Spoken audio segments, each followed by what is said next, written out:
what do you get when you cross a know-it-all newspaper columnist with an awkward, unsophisticated everyman? Yeah. Well, I'm just not sure about that right now.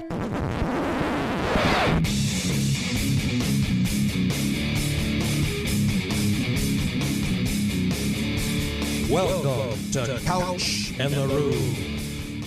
Welcome to Couch and the Rube, presented by Skymint Premium Cannabis, inspiring you to look better, feel better, just be better every damn day of your life.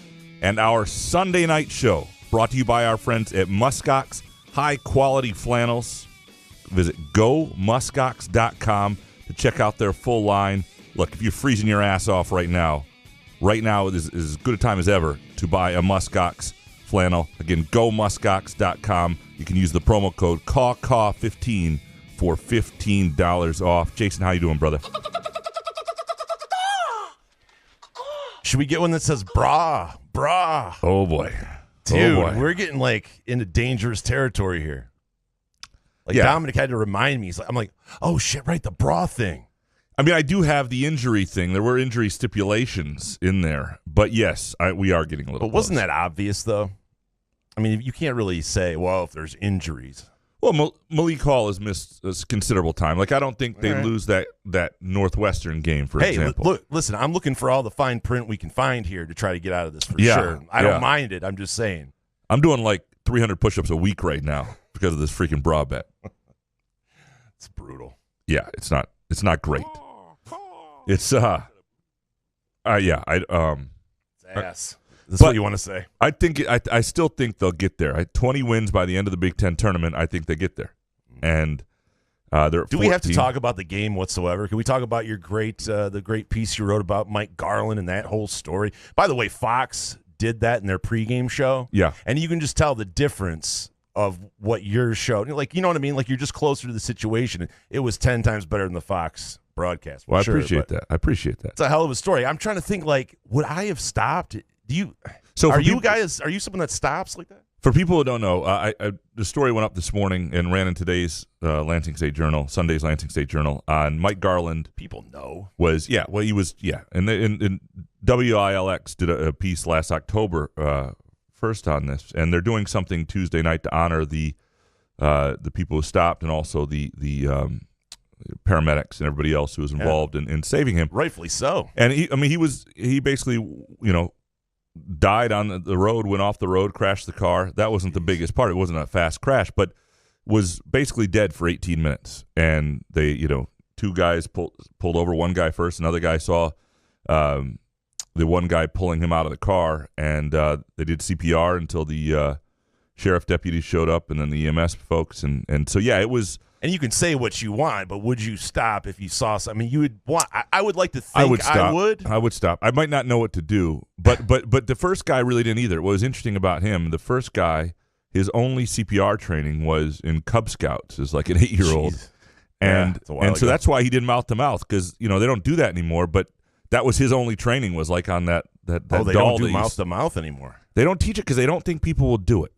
Huh. And so I think that's one of the reasons they don't teach it anymore. I feel like I need CPR training, though, right? Yeah, I had it when I was one of these very things young. Happens? Yeah, I had it in a babysitting class when I was 12 or 13. I was like, I want to make extra money. My mom's like, well, before you can babysit, you got to learn CPR. I was like, okay, teach me CPR.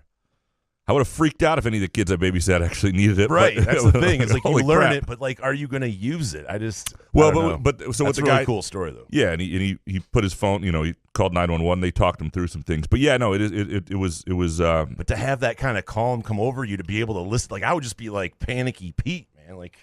What is happening? It's scary. If you ever been around somebody who they're doing chest compressions on and is out, is pretty much gone, it's scary. It feels a little hopeless. And so that he's lucky he came back, and the odds were against him. And it's pretty cool. Looks like he's gonna get to live his retirement. They fixed the issue, and it was something that he's had, and the doctors were surprised that he was playing basketball in his younger days and something didn't happen. He thinks, and I didn't put this in the piece because there's no confirmation of this, but what happened to him is very similar to what happened to DeMar Hamlin in terms of the electrical thing probably in the heart. Now, what caused Hamlin's was the collision, right, at the perfect time on the beat or whatever. But he thinks when they actually, if I were rich enough, I would have a doctor that I would see once a month for just like to a check physical, all that stuff? yeah, just to tell me I'm good for another month. I don't know.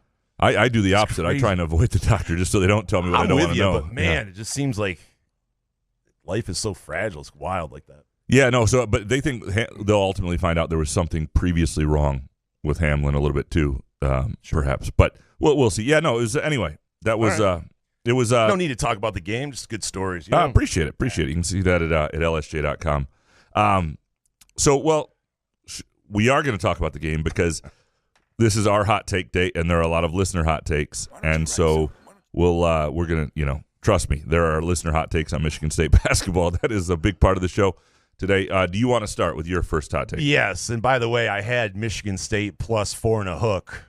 By the way, that little end sequence, I don't know if people turned the game off, where Rutgers, Michigan State wasn't going to foul. They passed the ball to Malaki, however you say his name, that guy, Mulcahy, that punchable face. Yeah. And he just was looking. He was pointing up at the crowd. They threw it out of bounds. So Michigan State hurries up, gets the ball. Tyson Walker gets the ball and goes in and throws some weird shot up that gets thrown to the 15th row, which would have covered, and I would have won my parlay. But anyway, I don't know what to do with this team, Graham, but basically my only thought after that hideous game, and it was ugly. Rutgers is not a very good team either, I don't think. But Michigan State, I just don't. I think there's something inside of these guys where if everything goes right, it's the Kirk Cousins effect where everything needs to go right for them to win games, or especially in March. I just don't see them, and I mean by turnovers, and the turnovers are absolutely soul-sucking, and I just don't think they can ever get under 10 and get it all together for games. So I'm just not – I don't know what's going to happen to the rest of this way. Like I said, the last Hot Take show, I'm just here for the ride, and I'm excited about next year when those three guys come in. I'm with you on a few things. One, I'll say this about the game we just saw against Rutgers. Rutgers, every game looks ugly against them. Like, they are the number 2 ranked team in adjusted defensive efficiency. If you say so. Yeah, in adjusted deficiencies on Ken Palm. I talked to Joey Hauser about it because he's like, there just aren't a lot of teams that do what they do to you in terms of they get up in you. They've got long guys that can switch. They make it ugly. They make it hard to do handoffs. Everything's hard against them. Like Trey Holloman just couldn't deal with that game. And so the problem they've had is it's been a number of games with different issues. If it had just been one road game at Rutgers, who's going to be a top 4 or 5 seed probably in the NCAA tournament, like that's not a big deal. That's not on its own. The problem I had, and I wrote this column today, went up this evening, about Hogard and about everything else, is like that's a game where you need your junior veteran point guard to show up and take care of you and distribute and take care of the ball and just play a whale of a game. And it didn't happen. And so what Michigan State is right now, and this is sort of along with one of my takes here, is that they are a team that is worse collectively than they are individually. And that they're not good enough for that. They're not good enough to be a one. They're a good enough team. Like, they have enough talent on that team that if they are a better collective, they could be a hell of a team.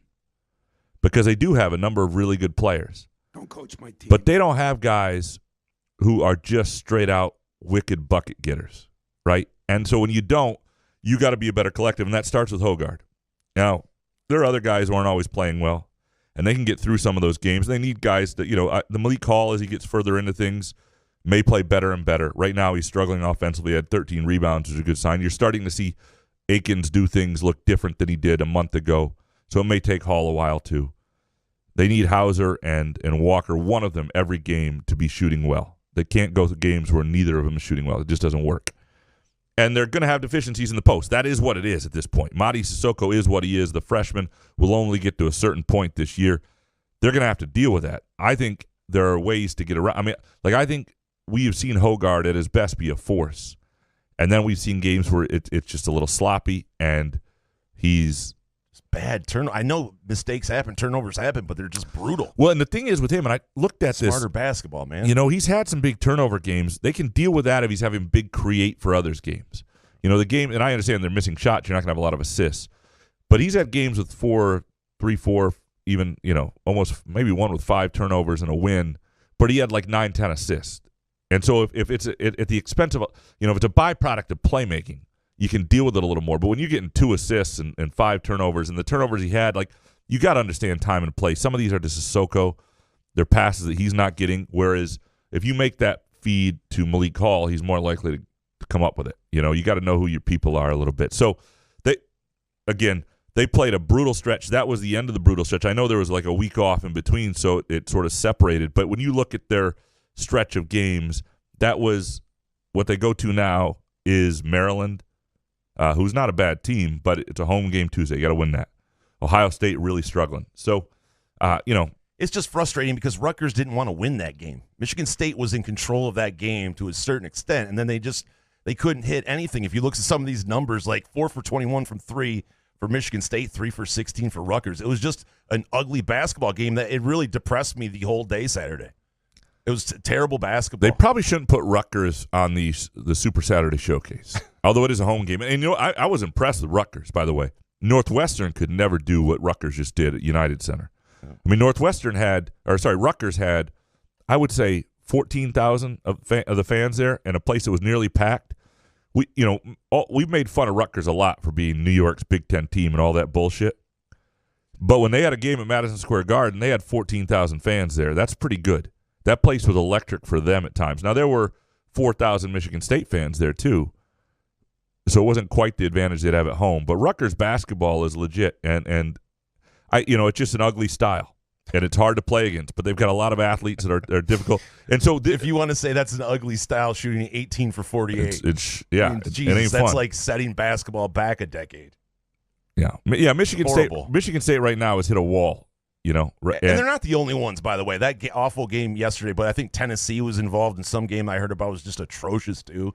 It's just the state of basketball is scary. They're a lot, yeah. And the thing about them is they don't seem to be getting any better. Yeah. And that's what I think is concerning. Like, it's not too late for a lot of things to happen. Again, I wrote the column last week on how much later in the season things have turned. Yep. And it's been later than this. People have been more frustrated with this later than this. But you're not, and there have been years where you're not seeing evidence of things really turning. But you get a gut feel sometimes, right? That's the thing. With your column, I don't want to sit there and go, this team's dead in the water, and then March, something happens. I just currently, as we sit here right now, Graham, I don't see any of it. It's going to have to be a player taking their game to another level, and the guy, it's got to be really is Hogard. Now, it may be Walker that just like a Tyson, or like a Trice situation in 2015 with Travis Trice just gets, he gets hot, or somebody like that happens, and in 4 or 5 games, the guy's hitting shots, and that changes who they are offensively because they're not a very good offensive club.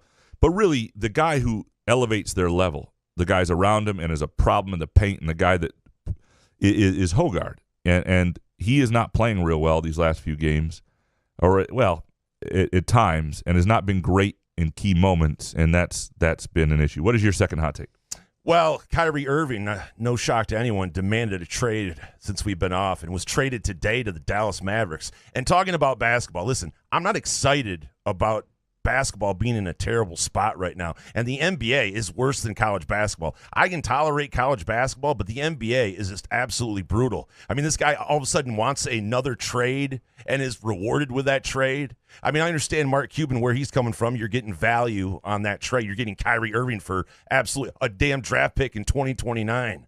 That's insanity. Well, a couple. Spencer Dinwiddie's not a bad player, but yeah. Dinwiddie's a great player, but I'm saying for Kyrie Irving, if you get a Kyrie Irving that's dedicated, that can play more than 70 games, I'm just saying this product right now, and I don't care, you can tell me whatever you want, is ass. This the NBA? Yes. The NBA is great. The NBA has more good players than ever. Yeah, that never play. Well, that's These guys an issue. are missing 25 that's games an issue. each. Kyrie Irving demanding a trade. I mean, it's just, you can't. Can you gamble on this? And there was a guy tonight, who was it, in DraftKings that said that he was going to start, and all of a sudden, as soon as they tipped, he didn't start. So if you had a DraftKings lineup or gambling, you can't gamble on the damn sport. Well, that the NBA, actually, I mean, because gambling creates interest. There's no question about that. And so the NBA ought to be wary about that. They want to look at things. You need to be very wary of a non-gambling aspect. If you're sport, you can't gamble on it. Yep, that's why it hurts baseball. It hurts baseball. The fact that the best teams lose a third of the time. Yeah, but at least the pitchers, the guys that are going to be up at bat, those guys aren't missing games for load management. The lack of predictability is what hurts it. And you need some – now, every sport's unpredictable. The NFL is tight as, it's so much parity. But there's no question the NBA is – Ishbia, you want to be a part of this freaking NBA right now? It's brutal. Well, I think they're going to – I think there's a chance they – do something as drastic as go to 72 games or something like that. They have to do something. Yeah. The owners have to get together and go, we can't have our guys sitting out because people can only afford 1 or 2 games a year. Because it's a conundrum in this sense. It is the best talent ever by far. Yes. By far. It's like Kyrie Irving. Unbelievable. He's one of the best players in the league. I love watching Kyrie Irving. I just off the court shit, I'm just like, wow. But you go up and down the teams. The Cavs have an amazing young roster. Even the Kings right now are interesting. There are lots of good, interesting young teams. But there are a lot of, you're right, veteran stars that don't play night after night. People miss 15 games. It's just too much. I've been the biggest NBA fan in my life. Believe me, I'm not excited about where the state of basketball is, in college basketball and the NBA. But I think compared to the two, NBA is just, what can you do with it? Guys don't sit in college. No. They don't sit in high school either. And so my second hot take, went down to O'Fallon, Illinois last night, flew there from New York, and went to see Jeremy Fears play Xavier Booker. And everything had to go just right, flights and all that. I didn't think it was going to work, and it did. I got in there just at Was it tip-off. Electric? No, because it kind of sucked in this sense. People were there. It was the O'Fallon shootout, and it was the 4th game of the night, and the place was pretty full, and it's a big gym, but people are there because they're curious, not because they're fans of the two schools. It's not like being a home game for some rival or something in the city. It's Indianapolis Cathedral versus Joliet West in suburban St. Louis. Like, you know what I mean? Like, it's not exactly a geographical rivalry, nor is it being played anywhere that people really care about those. But there were Michigan State fans there. There were people there to see those two guys. Jeremy Fears Jr. signed. Well, he must have taken 20 to 30 photos after the game, signed a bunch of stuff, and there were kids waiting for Xavier Booker too. Anyway, I spoke to them both for a little while, and I'll have a column coming out sometime Monday about the two of them. And so you had to wait till after everyone got their pictures and the. No, I talked to Booker before he did his thing, but after I waited through for Fears. Yeah, I wasn't going to go in. There's like 4-year-olds. Was there older guys like trying to get autographs? No, it was mainly to their credit, it was mainly like 12 and under. So it was good. That's good. All good stuff. Yeah. But here's the thing. Michigan State fans are going to absolutely love Jeremy Fears Jr. because he is what this team doesn't have right now. It's that smooth, high-level athlete who is just a different bounce to him, a different gear to him. Like Cohen Carr? Do they have a Cohen Carr on the team right now? Well, no. I mean, they've got a lot. There are a lot of things about the next roster. I think they're going to like. Wait. Booker is going to be a really good player. He needs to add strength. There's no question about it. Like, if you put Xavier Booker on this team now, he's not doing shit to stop Zach Edey, right? Mm-hmm. He would do some things that were, he's athletic. He can run like a deer. He can handle the ball okay, bringing it up the floor even. He's a lot of skill, and he's long, and he's athletic, and he's going to be a really good player. But he is not going to come in the Big Ten in year one, I don't think, in one-on-one, keep Trace Jackson Davis from going for 30. Like, he's got some strength to that, as most kids do, right? Phenomenal talent. Fears, and he may or may not start. It'll be interesting if Sissoko's back, and who knows what'll happen. Jaren Jackson Jr. didn't start all the time. Jeremy Fears Jr. is going to be a day one starter.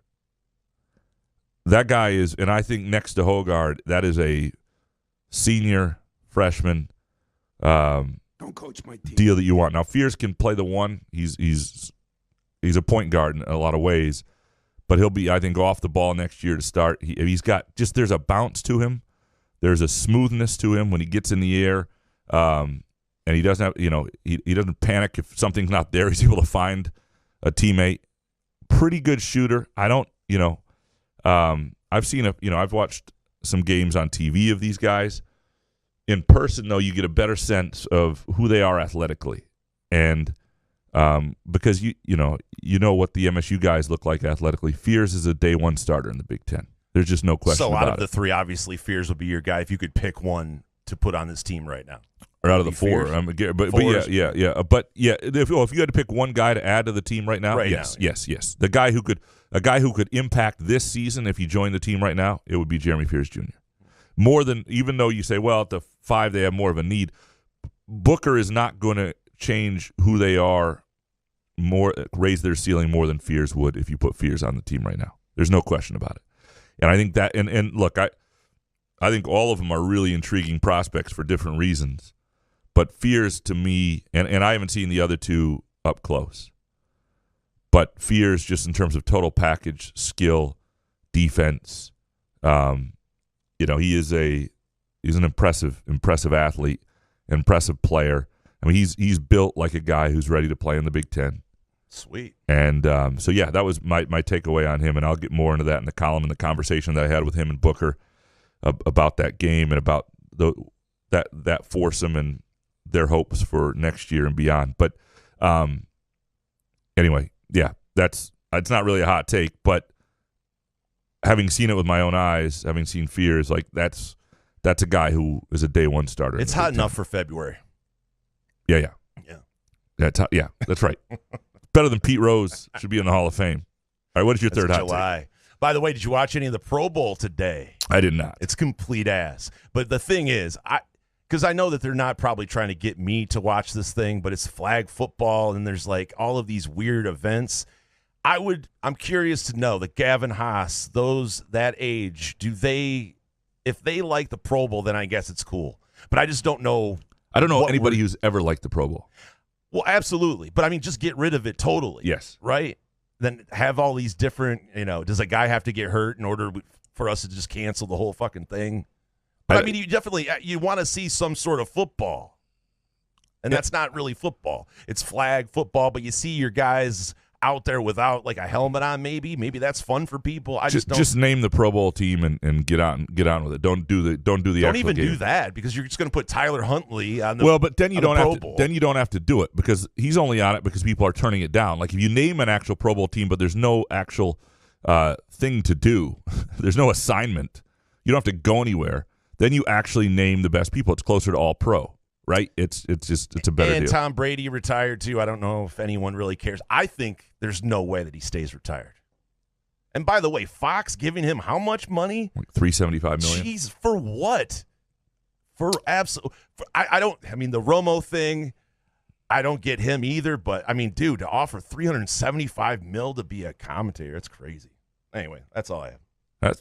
Look, if we were simulcast on Fox, we'd make more than we do here. That's just the way it is. So. That's it's almost not possible. It's almost not possible. Before I do my third hot take here, couple things. Tuesday kicks off Muskox's Spring Summer 2023 collection launch.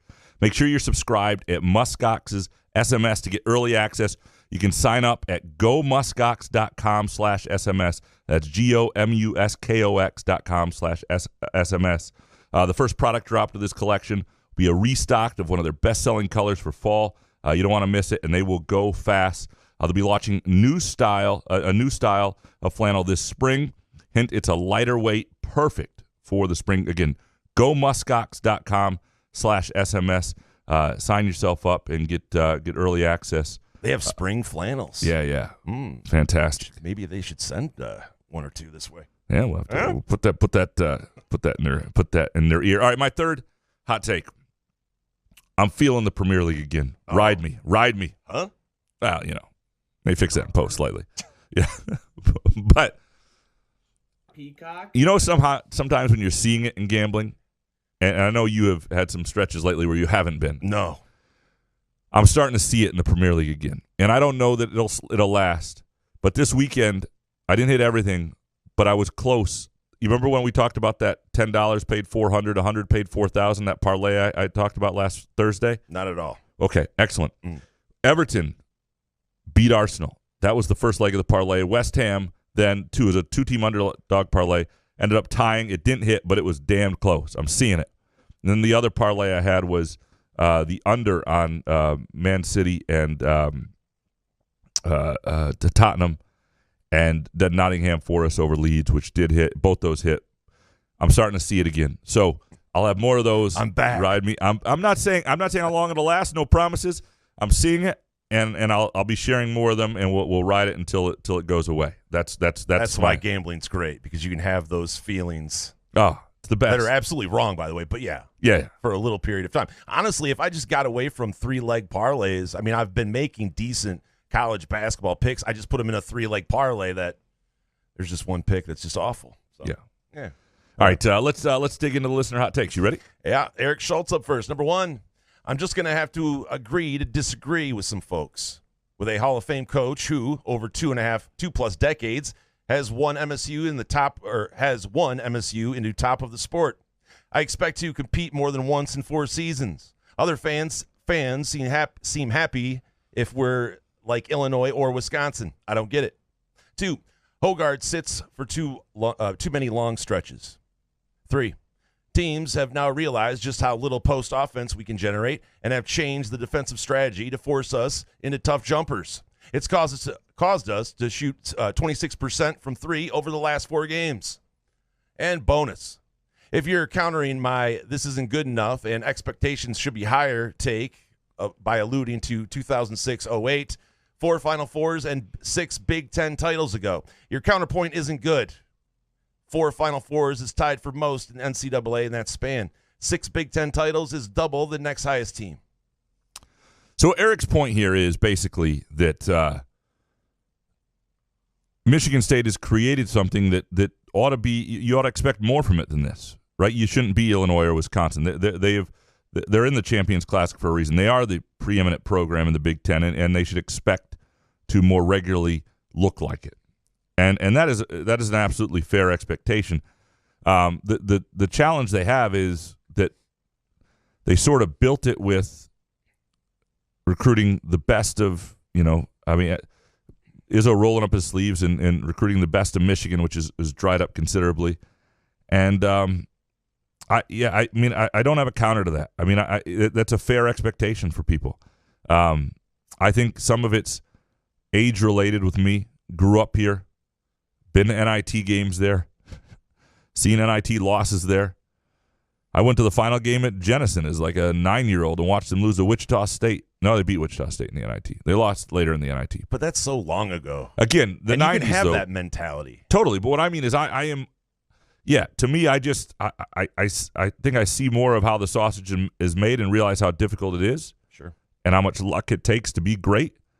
It doesn't mean that people shouldn't expect or want more, and I totally understand that perspective too. And I think, to be honest, if they didn't have the class that they do have coming in next year, if say it was just sort of another class like they brought in this year, which seems like a decent class, but it's not one that really turns the needle on the national profile or national stage, so to speak, I think there would be reason to say, well, what is the ceiling again for this? But just about every time we've asked that, he's come up with this sort of class. And it has maybe been a longer stretch, and so I understand the disappointment. Dominic next. Number 1, I can't decide who is worse. People that want Izzo gone or the people that police any Izzo critiques with this cringe, just wait till March commentary. This shit is happening because Tom was in his feelings. Learn from it and don't fucking do it again. 2, we literally talked about these press conferences last summer, and now we're watching it unfold in real time. Same whiny-ass diatribes, and the fact that Tom doesn't realize the irony of his complaints is just disappointing. 3, I don't have a third take today. All I know is hate watching these games. I hate watching these games. I don't want to see Graham in a bra, and I'm still irritated. Graham only reacted to my dog's birthday photos on Facebook instead of love reacting to them like a true friend would. Bonus take. Meal prepping and nailing the homemade chili when it's 10 degrees outside makes me him. Call me him, Graham. Can't do it, Dominic. Can't do it. But I will go back and find that freaking photo and love it for you. Because you're right. You are right on that.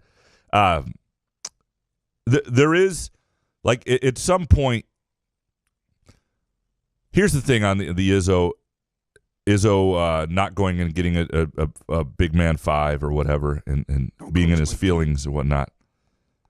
It sort of has to work out next year for him, right? It has to be that by the time Booker gets there, whoever these young guys develop into, it works out being okay. And this year may have been a mistake, but in the long run, it was fine.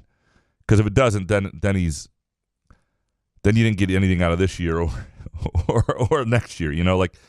But it's absolutely true. This is the Izzo bet. The bet isn't over yet, but the middle of the bet doesn't look great. It's like it's like having a bet on a game and you need your team to win by 5 and they're down 7 with 8 minutes to go. Right? It doesn't seem like it's going to pay off, but we'll see. It's not over yet. G.E. Miller next. Number 1. This is one of the few teams of the Izzo era where the whole is less than the sum of the parts. With 5 seasoned veterans who can shoot and would start on most other teams, their offensive efficiency is 177th in the nation. They don't play together in most games. Something needs to change. This is a fair point, and I got into this a little in my hot takes, and these are good. This is good here from GE. It is interesting. They've had teams that were much better than their parts. The Denzel Valentine and Cassius Winston senior year teams, the junior team, Cassius Winston, those teams were teams that became incredible collectives. But I remember watching Denzel Valentine's senior year team at one point when they were ranked number 1 in the nation, and Valentine would sit down for a minute for a breather, and it was like, how the hell is this the number 1 team in the country? Like, talent-wise, they just didn't match up. But it was all Denzel Valentine. I mean, he was great on his own, but then he made guys around him better. They're not getting a lot of that, and they need that from Hogarth. They need that from all these guys. That it is, and maybe part of it's Hall coming back, and there's not really a rotation yet, and he's still not who he can be and who he was, and so there's a little disjointedness. I did think they made a mistake in the last game. I thought when you looked at the matchups, when Mulcahy was driving them and giving them problems, and they were having trouble on the glass all of a sudden after being pretty good most of the game, that Jay Nakin should have been in there late. And so they have this other issue where to play their center, they got to keep out of the game one of their other best 5. And that usually is Akins, and I think that's increasingly going to be a mistake if they do that. Mr. Benjen next. This basketball team probably deserves a 9 seed in a first-round loss. That's what they deserve. Yeah. We'll see. For making us watch terrible basketball, it's what you deserve. So here's the thing. They're going to hit a stretch now that's a little bit different. If they beat Maryland at home this week and win at Ohio State and they're 8-6 in the Big Ten and they play decently, how different do you feel? Just the competition's different. What I mean is everybody reacts to how they feel. Like Rutgers is a lot better than Ohio State right now. Just a lot better. That's still a road game. It's still a talented Ohio State team that's underperformed greatly. And who knows if they'll ever find it, and they could at any given time. But they aren't right now. They're playing like shit. So, but yeah, right now they look like, I think they'll be better than 9. I think they wind up the way they're playing right now, even with this ceiling, I think they wind up at like a 7 seed. Call me Al next. Number 1, the only thing worse than the product that is college basketball now is knowing that this isn't the worst it gets and no one is working to fix it. 2, Spartan fans under the age of 35-ish on Twitter are unbearable. That's a lot of people. That is a lot of people. That's a lot of our listeners. I'm going to be real careful here. And I disagree. I think there are a lot of people with good perspective. I think there are some people who are, I mean, I do think there are, you need to have sort of, the ideal fan is somebody who understands how good you have it, but also isn't satisfied, right? There's a reason. They're rational. They're reasoned, and I think there are a lot of people out there. Like my Twitter mentions after the game, the number of people think Izzo should be, like, people say Izzo should be fired. Like, do you know? I just talked to 2 guys on Saturday night in O'Fallon who are McDonald's All-Americans, who if Izzo got fired today would not be coming to Michigan State. Like, what the fuck? Like, if you think Izzo should be fired right now, then I mean, I don't really know what, I don't want the rest of your takes on life. I don't know then what. Just mute the person. I don't have. I'm not people going to mute them, but I just like that shouldn't even if you're emotional and annoyed, even if you think this isn't good enough, that shouldn't be your response, right? I guess, unless you had a lot of money on the game. Well, then I can understand. If you say gambling related, all takes are allowed. Matt Venny next. Number 1, my total lack of interest in MSU hoops the past few years is further evidence that MSU is a football school. 2, as someone who works full-time outdoors, I can say Graham's cold weather takes are complete ass. And 3, since I usually have a lot of downtime at work, I would argue that listening to Couch in the Rube is the best thing your job can pay you for. That's good. That's well said. Sitting outside, listening to you, and you're, oh my, the cold weather is just fantastic. January's the best A guy month. that's outside maybe an hour of winter. Give me some donuts in January. Let me sit on a bench. Relax. Best month routine, baby. Routine. Punching your phone. Yeah, no, that's fair enough. In this week, like in New York, it was like a 2-block walk from my hotel to the Garden.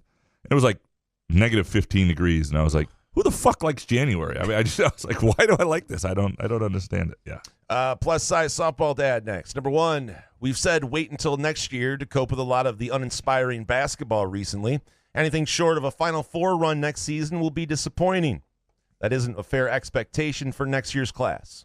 And 2, Paul Mulcahy, Jesus, that's hot in here, is the guy your great-grandpa played against at St. Dominic's in the Detroit Catholic League before all the whites got scared and moved north of 8 Mile. 3, it was 13 degrees when I woke up this morning. That's 30 degrees warmer than yesterday morning. I need a muskox flannel. You can get one at gomuskox.com. Again, caw 15 for $15 off. I do think it's interesting. Is number 1 here, the wait until next year to sort of cope with uninspiring basketball, and anything short of a Final Four run will be disappointing, and that isn't fair to next year's class. So the one thing I'll say to that, though, is unlike the 2016 class group that came in, next year's class isn't the team. That year it was like, this is the team, and here's Kenny Goins at center. Like that just didn't. And you want a point guard as a veteran? Well, you can have Tum or Cassius. But the next year's team should legitimately come into a mix of veterans that will take some of the pressure off them. Like if next year's team is struggling, it won't be us asking tough questions of Miles Bridges, or in next year's case, Jeremy Fears Jr. It'll be on Hoggard and Akins and Hall, guys who've been around, and if Hall comes back. But guys, from next year, are they taking pressure away from guys currently there, right? Like fans are just like, all right, well, whatever happens, happens. That's fair too. No, I mean, and next year, you're right. Next year needs to be a year. There's no question about it, especially if the guys come back who should come back. And it's okay to mentally think that. I don't understand why that's a big deal. You want your team to play well, right? But at some point, and he's right. Guys like me keep going, it's a 2-year group, man. At some point that year needs to happen. It's fair. Corey Ostrom, next. Number 1, MSU will go 4-4 the rest of the way, 10-10 in the Big Ten, and will need at least 1 win in the Big Ten tourney to secure an NCAA tourney bid. 2, MSU hockey is relevant again. Has the right guy in Nightingale, and will be in contention for a natty within 3 years. The improvements to Munn are awesome, and Munn was buzzing Friday night. It was a fun atmosphere. 3, Izzo should quickly move Walker to the 1 in a lead guard role when Hoggard is struggling. Hoggard could play some 2 guard. MSU needs the ball in Walker's hands as he can create for himself or draw and dish when the offense is not moving.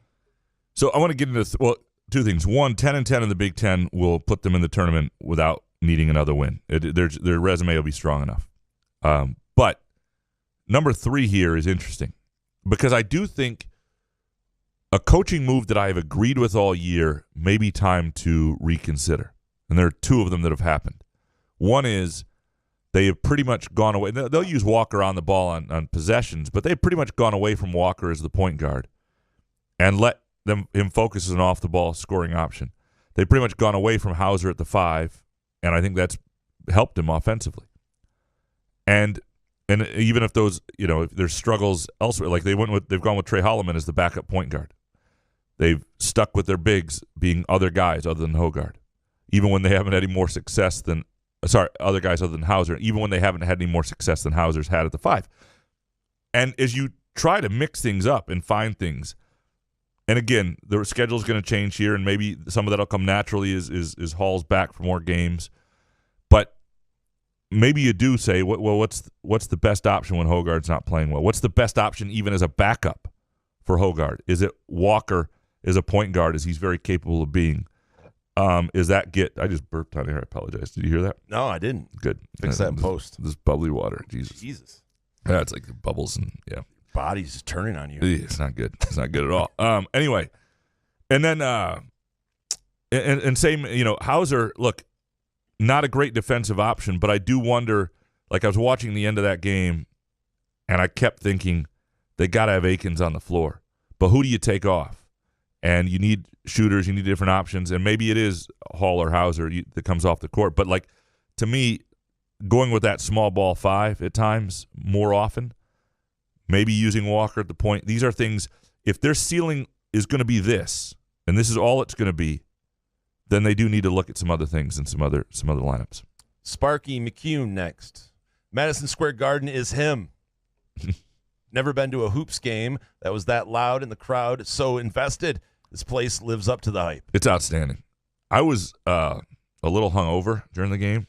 Ooh, Dragon's Milk strikes again. It was not. We went out to an Irish place on Friday night and had a waitress who was Russian waitress at an Irish bar. Very interesting in that sense. But she basically poured us a pretty sizable bottle of whiskey without charging us, splitting it up. Now, she drank a fair bit of it, and other people, but while she was working? Yeah. I don't know. It wasn't not she trying to take one of you guys back somewhere? She did not. But I can understand why she would need to hammer alcohol. I do think she was trying to use us for like a free Uber ride home or something for a while. But either way, no, she would just. I mean, we're just sorry. A what? Uber ride. Ubers. Yeah. There you go. Oh yeah. Sorry, I totally fucked that up. Let's try that one more time. We'll fix it in post. Ubers. 3, 2, 1. No, I'm kidding. Ubers. I'll play it. I'll show it. But anyway, yeah. So I was feeling it a little at the beginning of the game. Wait, so what happened to the story? So why was she drinking with you guys? Because it's just this. She wanted. New York. Did you guys give her a ride? No. I think she was. No, I think at one point she was hoping for one of us to pay for her Uber ride home. Wow. But all right. She also was just cool. We hung out. Good time to be single. We chatted about Russia and Ukraine and weird stuff like that, and we drank a lot of whiskey, and it was fun. Anyway, it was fun. And did you tell your wife about how great it was? I mean, I told her I got drunk. And, yeah. I mean, you didn't tell her the other part.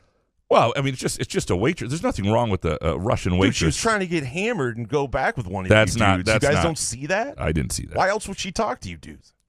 We're like in our 40s and fat. What do you right. Maybe she was desperate. Maybe that's what she was into. Well, maybe fat guys turn her on. Yeah. Well, I am a very happily married man, and that would never cross my mind. I didn't know who you were with. Yeah. I wasn't talking about you. Yeah. Fair enough. Just saying. Yeah. But kind of weird story. Yeah. Anyway, in a story almost worth telling, presented by our friends at Midtown Brewing Company, 402 South Washington and downtown Lansing. And on cold winter nights, no place is cozier than Midtown. Fantastic menu, great beer selection. I love sitting there with an American stout and just having a great conversation. Great date place. MidtownBrewing.net is the website to check out their full I just love that menu. you reiterate that you're married. Just didn't let everybody know for sure. Did you tell her that? Yeah, well, I've got a ring on my finger. Yeah, I mean, I'm not that mad. Yeah, well, yeah. All right. Anyway, it's could have been a better story, but I suck at telling stories. No, it was getting good. It just all of a sudden, she wanted you guys to pay for her Uber, and you're just moving on with the story. I'm like, wait a minute. She's got to have an angle. Maybe she was trying to work one of you guys, like steal one of your watches. Yeah, well, I don't know. One of those things. Yeah, I don't remember everything. So no, I'm kidding. No.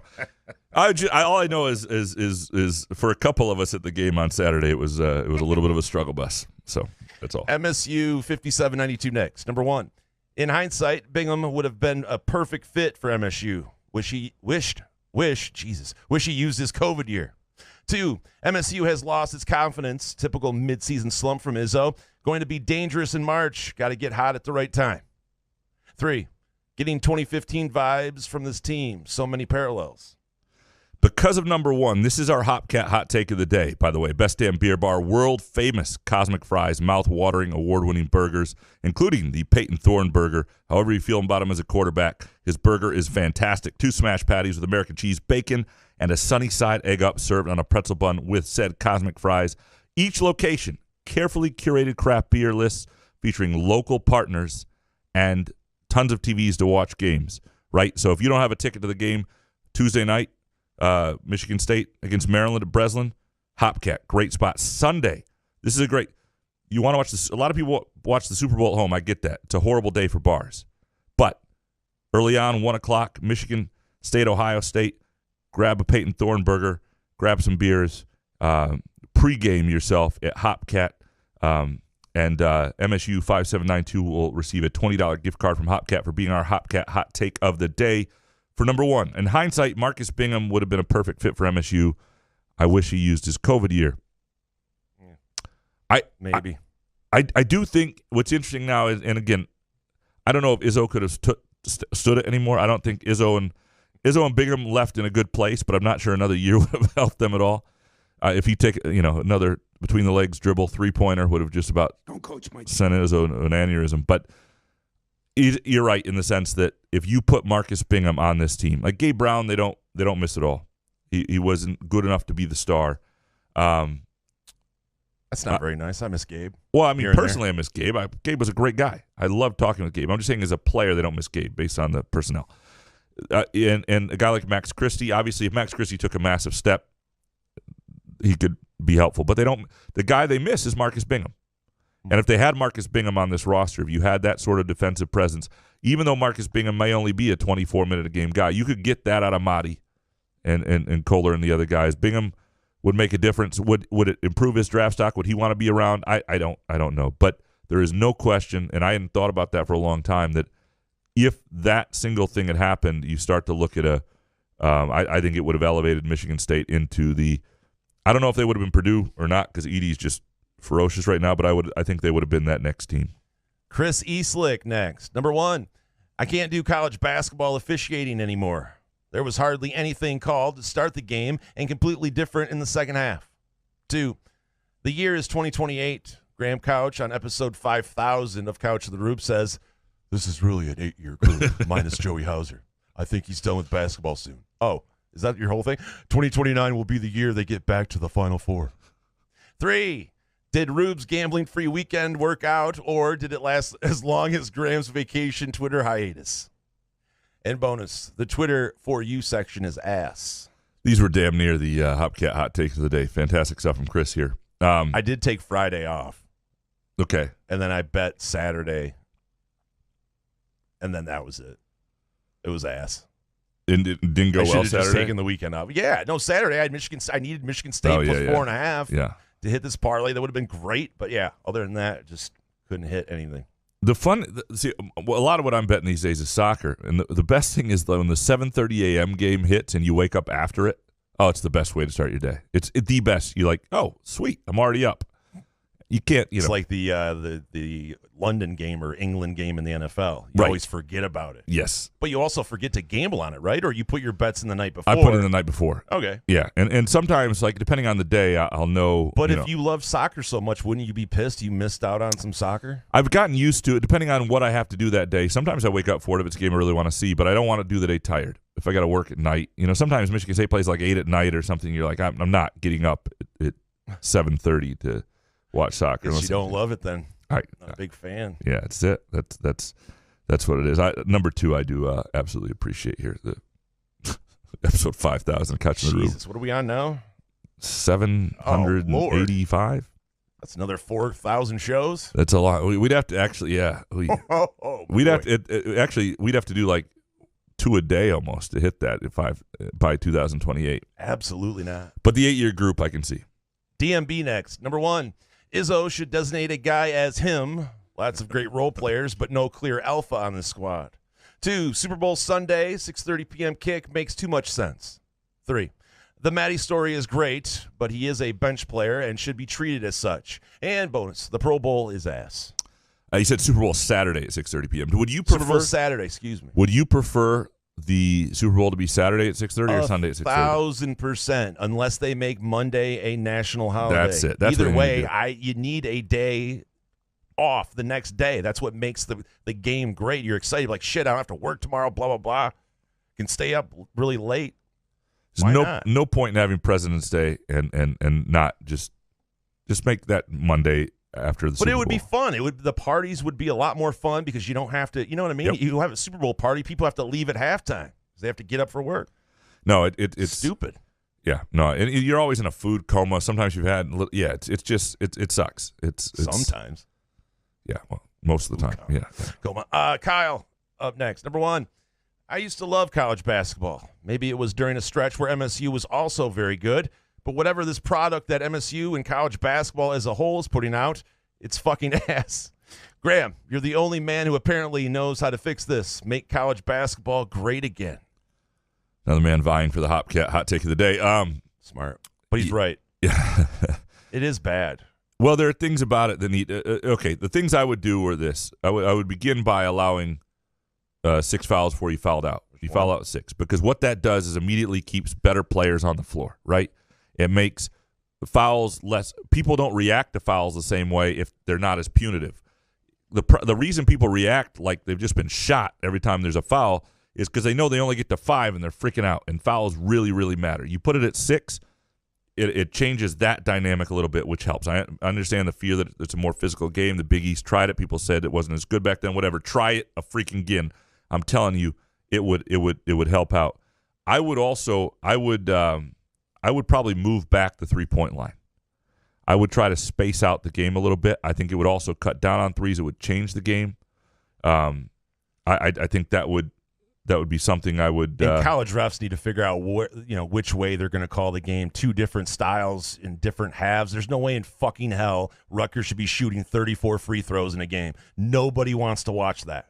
No one. I mean, unless Michigan State were the bad boys of the 90s. Like, how do you foul Rutgers that fucking much? You know what I mean? Like, it's a free throw contest with 11 minutes to go. It's not a good product. Well, and a good ref, you know what they should do is they should say to the coaches, and hey, how do you want to play this? I can call this foul, but then I got to call this one. Call it one way. That's all I ask. I would let them play a lot more often. Ticky-tack? You're going to call ticky-tack in the post? All right, we'll call it all game, I guess. Yeah, we'll have a free throw contest. Yeah. No one wants to see. If I were an official, this is what I would tell. I would say treat every game like this is a brand new sport and we're trying to turn people onto it, not that people are obsessed with their teams already. Yeah. Because that's the thing. College basketball is only a sport because we're obsessed with our alma maters. In terms of the actual quality of sport, it would not last if somebody put this on tomorrow and say, hey, we got a new thing here, college basketball. This shit would go away in a week. Professor next. Number 1. The second half had a tight whistle, and MSU couldn't make a jumper, and yet they refused to drive the ball and go to the line. Isn't that Hogarth's forte? Bonus. Last episode, Graham Couch said he liked MSU over Rutgers. He also said he was sure he wouldn't lose the bra bet. Prep the brassiere. I still think I get there. It's a bigger sweat than you thought, though. Yeah, definitely. But the yeah. Would you shave your armpits or? I'd shave everything. No, I'm kidding. The second half, I do think that Hogarth getting downhill. Now, I mean, what Rutgers does is different than a lot of teams, and they threw a number of different guys on them. It is not as easy as it looks. And part of the problem with facing Rutgers is there's this brand that they're still kind of Rutgers. But think of Rutgers like you would think of, I don't know, Wisconsin in 2005. You know what I mean? Like, think of them differently. No, no, okay, I can't. Okay, no, they're still ass. Matt C next. One hot take: MSU media is a bunch of fanboys that refuse to be critical of Izzo and the direction of the program. Made it to the Sweet 16 once since 2015, and you just lob him softballs every press conference. And that's the Hopcat hot take of the day. Matt C, you get it. No. So what do you want us to ask him? So my question, Matt, is how is that question phrased in a press conference? So Tom, and by the way, you can look at it like only one. You can also say, well, since 2015, including 2015, it's 2 Final Fours in another year that they might have been there, and that stacks up against almost everybody in the country. Like, you know what I mean? Like, you can sell it any way you want. You can take a very negative approach to it. And I'm not saying they're having a great season right now. I'm not saying this is a great stretch under Tom Izzo. But he does have as good a recruiting class maybe as he's ever had coming in. He's got a team that is going to be in the NCAA tournament, even though people are angry as shit, or are unsatisfied. Fire Izzo. Like that's the And so, but I'm just wondering how the question is phrased. I mean, we see what happened. Like, we can all look like that tool of a kid at Syracuse who thinks it's Watergate every time he talks to Boeheim. Like, that's not how this works. That's not how relationships work. Wait, we're shitting on the kid? I'm shitting on the kid and Boeheim. Boeheim's a tool. That kid's a tool. Right. They're all tools. The kid at least has the excuse of being a kid. He's got a stupid-looking face. And Boeheim doesn't have an excuse. He's just a fucking tool. But, I mean, how do you want that conversation to go? How do you want to cover? The idea is not just to be standoffish. You can be adversarial. There are lots of things that I write that Izzo doesn't love. But, I think I'm burping. I'm like growling right again. Now, either you're but I'm not getting on you here, Matt. What I would say is, on your next hot takes or your Twitter questions for Thursday, if you want an assignment, not that we should ever give out assignments on the show. Homework. Send in 3 questions you would have for Izzo at a real press conference. Real press conference, like not just or like 5 if you have 5 or 5, not just like why the fuck do you suck? Like that doesn't work. Like that you would professionally ask somebody who is coaching basketball without the emotion of being a fan. Why is your team cheeks, Tom? Anyway, but send those in and we'll dig into them. So let's we'll absolutely do that. Andrew Zuiza next, with just one apparently. The last 7 games have been against top 5 teams in the Big Ten. We're about to find out what tier MSU is in. Would have been better as a flipped schedule. Teams in the bottom half now may have it figured out for the second half of league play when we play them. No, I get what he's saying here is that, if you flipped it and you had to play the tougher half at the end, it'd be better. You'd feel better about yourself. You would have found out some things about yourself, and you might be rolling into that second half, and you played some teams while they're down and they may be back up. That's absolutely – I mean, the schedule has not helped Michigan State.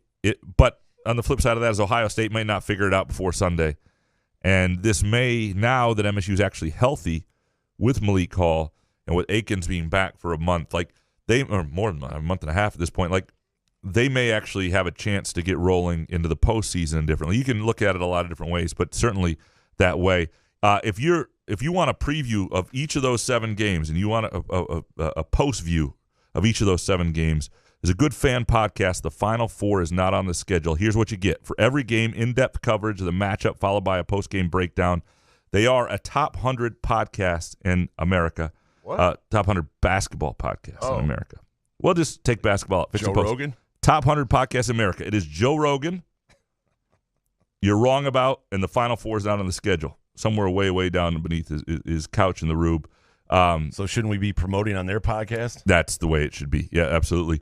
They have special feature interviews, including people like myself, Ebling, Thomas Kelly, Mike Garland. Madi Sissoko is going to be on this week. He's going to talk about the team, his situation, and then also his charity, his foundation as well. And they also have had Jeremy Fears on. Ebling's hard to get. We've tried here. It just doesn't happen. Says no. They do recruiting updates and can be found on any podcast player. Go to youtube.com/@TFFINOTS. I got it fucking right. And visit www.thefinal4isnotontheschedule.com to learn more. All right. So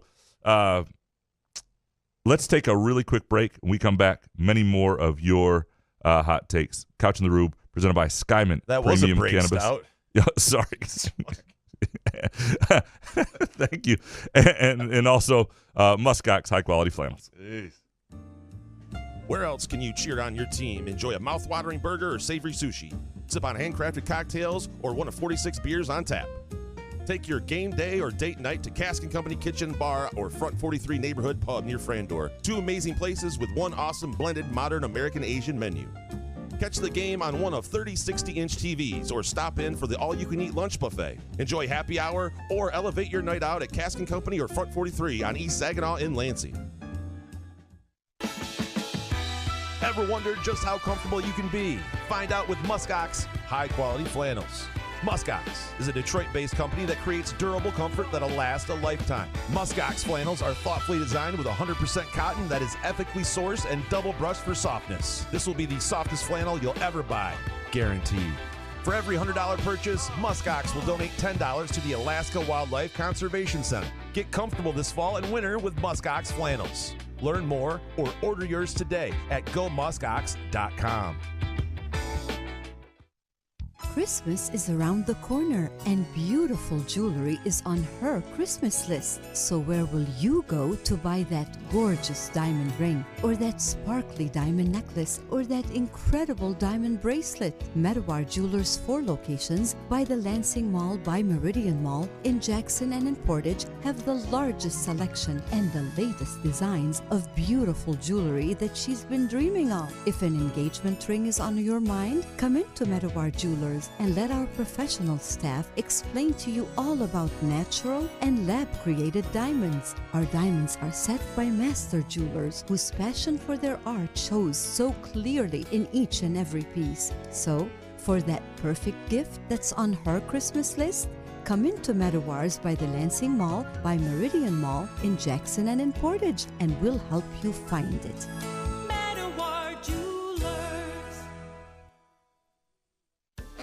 Firekeepers Online Casino and Sportsbook is the site to play. Get your Vegas on right now from your phone, tablet, or laptop. All the hottest slots and tables, plus sports betting featuring in-game wagering. Download the app at firekeeperscasino.com. Go with the name you know. Firekeepers. Terms and conditions apply. Must be 21 or older and located in Michigan. Gambling problem? Call the Michigan Problem Gambling Helpline at 1-800-270-7117. Find Couch in the Rube podcasts on Spreaker, iTunes, iHeartRadio, Spotify, YouTube, Facebook, Google Podcasts, CastBox, and the Rube's favorite, Podcast Addict.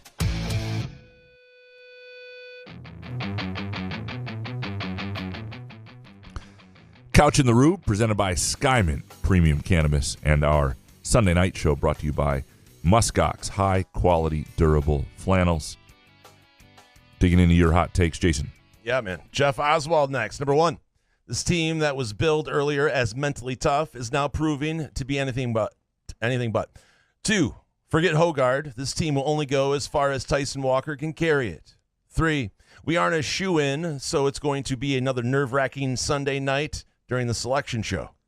I don't think it will be, but if they lose a game like this week against Maryland, there you go. I mean, then you got a problem. Like, so far, the one thing they've done really well this year is win the games when they've run into must-win situations. Iowa at home, Rutgers at home, things like that after surrounded by losses or tough road games. They found a way to win.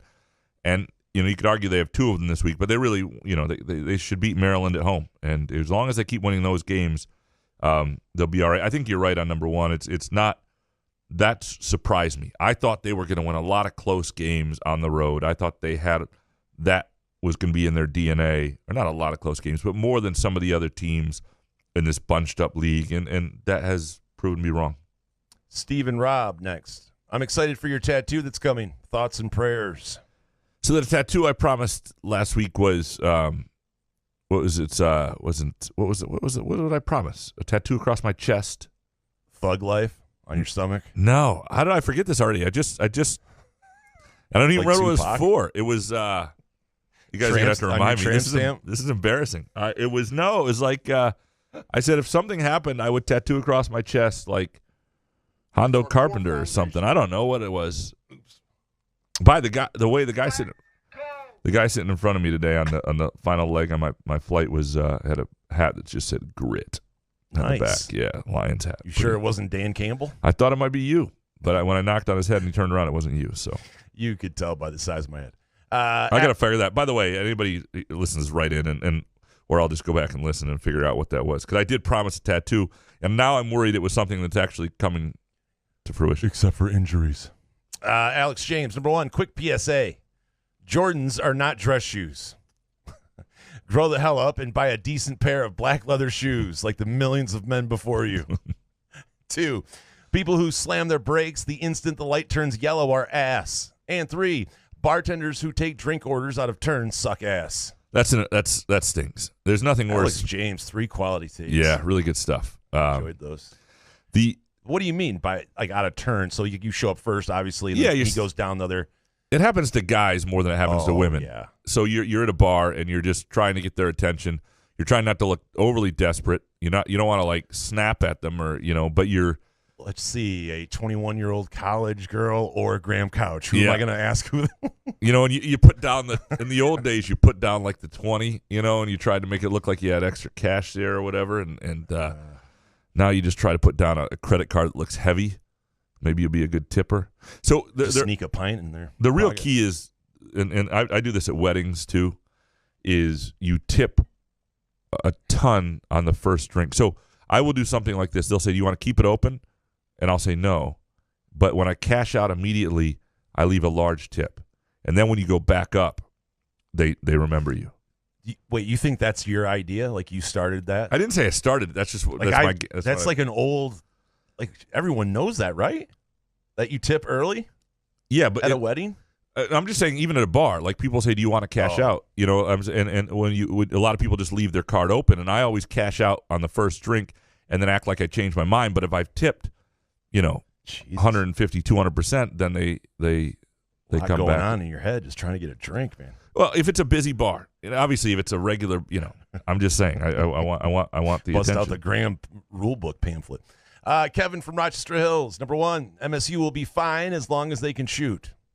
Well, 2, MSU does not know how to finish games. And 3, people who can understand the concept of football squares should not be at Super Bowl parties. So you can't understand. Can't. Okay. Cannot. It's not that hard, is it? What's to understand? They're squares. Holy shit. That's frustrating. Kevin, I feel Jesus. Wait, so he has people that show up and that are still confused by the square? You just need to know what the score is. That's frustrating. Man. Kevin, Wow. I feel your pain. I can just feel Kevin being like all of a sudden he's getting PTSD from previous Super Bowl parties. I got to say, I like reading those because as a Rube, it's like to know that people are dumber than I am. Yeah. It's insane. There you go. Scary. Matt Boone, number 1. This MSU team is slowly becoming less enjoyable. Just so many flaws that we knew before the season that didn't get addressed. 2, Hauser is not helpful if he can't make shots. Same for most of the team. 3, MSU needs to ride with Kohler end of season. He's the only center with upside. So the one thing I'd push back on here, you said just so many flaws that you knew before this season that didn't get addressed. Like what? Like how would you address them? Like I don't really know. You go get some depth on the wing and a 5. Like I think their depth on the wing is fine. I think the one thing they don't have. I mean, obviously you could have a star. You could upgrade in talent with a guy like Jeremy Fears Jr. coming in next year. That sort of talent. Those guys are hard to bring in. But really, other than just upgrading with a star somewhere, it was the 5 positions. That's one area that people knew before the season that didn't get addressed. So that'd be my only pushback on that. So many areas before the season that didn't get addressed. I agree with this number 3 too. I mean, when are we going to get Kohler? Yeah, I mean, seems like he's got something in him. I mean, we just need to see it. So more, I guess. The thing is, at some point, if this is your ceiling, you've got to try to find a different ceiling, right? And so that is either, as we talked earlier, Tyson Walker playing more on the ball or playing your small ball lineup to make sure you got your best 5 on the court at the end of games. That includes Akins. And and Kohler would be something to look at, and that there is a difference between Sissoko and Kohler defensively, though, still, and so you lose that, and that's just the reality. Jim Harden next, number 1. This season, Hall and Hauser will never again both shoot so poorly.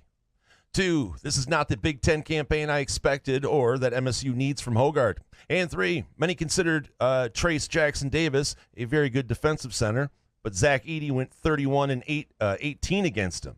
Maybe the MSU centers are not the worst ever. Well, Edey's just a beast. I mean, I really think he's the National Player of the Year. And this isn't like some of the other, massive mammoth centers they've had. He is another next level, and that's what makes it the NBA interesting for him. If when he goes, he's got another year. I think he's just a junior, right? So could be around another year. Yeah, he's freaking phenomenal. There's no question. Kurt Wisniewski next. Number 1, Imani Bates would have been beneficial to have on the Spartans this year. 2, if Spartan football plays as well as Mel dresses, we will win the Big Ten championship. And 3, MSU spring football will have 5 transfers, a QB, 2 running backs, and 2 defensive players. 5 transfer out afterwards? Is that what you mean here? 5 transfers, a QB, 2 running backs, and 2 defensive players. Okay. Yeah, well, I do think I mean, I would be if Thorne did not emerge looking like possibly the guy. I imagine he wouldn't stick. I don't know that sort of decision will be made though. So after the Springer, it'll be obvious. Amani Bates would have been beneficial to the Spartans this year. I mean, he could raise your ceiling. I just don't know how functional it would be. I just no thanks. Yeah, I'm not. By the way, going back to the previous one on Edey and Purdue, like that's how you know a team's great when they lose the way Purdue lost to Indiana. They're down like 15. They're playing like ass. They hit some foul trouble, and then they lose by 5, even in a game that they played like ass. Spartan 18770. Number 1, MSU basketball has no identity on offense right now. 2, MSU football will pass substantially more than run on offense next season. And 3, there is no hell like going back to Home Depot for the 3rd time in a day for a home repair project. That does sound awful. I would give up before that. Unless you're working for someone and you're kind of like, I got to go to Home Depot again. So you don't have to, you mean to delay? I worked with a lot of guys like that, yeah. When did you work? Like in what job? Oh, like after the TV gig kind of like went away, like in 2008, 09, like I was installing doors with a guy. Okay. For a summer. Are you handy? No. I can use a drill. I can drill stuff. I am somewhat handy, but I'm not anywhere close to these manly dudes that have their own shit. I'm serviceable if someone's there that can kind of, like we did our deck, Treese and I, but we had 20-foot boards that we put in, zoop, like so. The only thing I know about your deck is you falling off it. Hell yeah, dude. I bounced right off my white man ass. That was quite a bounce. I did bounce right up, though. Yeah, that's true. That was good wood. And it all happened so quickly, yeah. But, yeah. How did we get on this? I don't know. It was about Home Depot. Yeah. But anyway, the guy I worked with, he would always, we got to go back to Lowe's. And he just would never do anything. So it's a shitty job. Andrew Gauthier. Did we do anything on the? No, we're good, yeah. Okay, Andrew Gauthier. Number 1, this was among the worst MSU performances among a bad run of MSU basketball. Trouble with zone D, trouble with press, trouble with hitting shots. 2, people who hit their brakes 2 city blocks before they put a turn signal on her ass.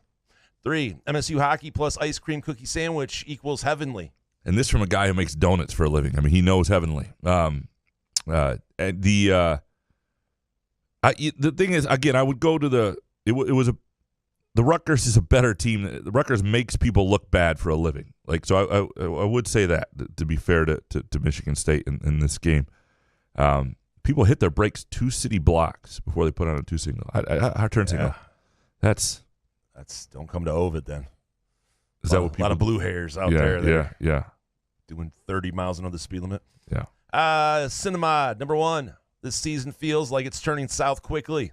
I feel great about our team a week ago after beating Iowa at home. Now I'm throwing my remote at the TV. What's wrong with me? Or am I justified?